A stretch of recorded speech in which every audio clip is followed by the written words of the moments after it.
খেলায় ভারত আমাদের সেই শহীদ ওসমান হাদি ভাইকে শহীদ করে দিয়েছে, অসংখ্য ভাইকে শহীদ করে দিয়েছে। নতুন করে যখন আমরা স্বপ্ন দেখেছিলাম মুজিববাদী বয়ান থেকে বের হয়ে বাংলাদেশের একটি স্বপ্ন নিয়ে ইসলাম এবং সার্বভৌমত্বের আহ্বান নিয়ে আমরা সামনে এগিয়ে যাব, তখনই আমরা দেখতে পেলাম যার বাপ বলেছিল উই রিবল, তারই সন্তান মুজিববাদের পথ ধরে মুজিবের কাছে আমার নজরা দেওয়ার চেষ্টা করতেছে।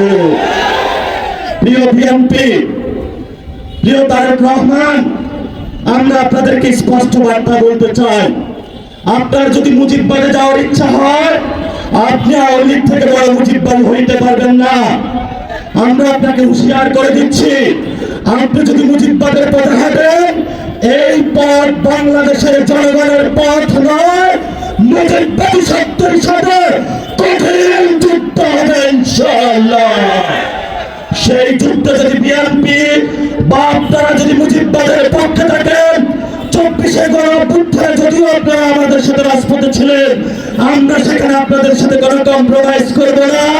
আগামী লড়াই আমরা সরকারকে বলবো, যদি পররাষ্ট্রমন্ত্রী স্বরাষ্ট্রমন্ত্রী পুলিশিং বন্ধ করতে না পারে, সীমান্ত হত্যা বন্ধ করতে না পারে, নাগরিকদের নিরাপত্তা না দিতে পারে, সীমান্তের নাগরিকদের উপর অত্যাচার বন্ধ করতে না পারে, তাহলে নাকে খত দিয়ে তাদের পদত্যাগ করা উচিত। আর যদি তারা সসম্মানে পদত্যাগ না করায় তাহলে তোমাকে টেনে হিঁচড়ে আমরা বাংলার মাটিতে পদত্যাগ করাবো।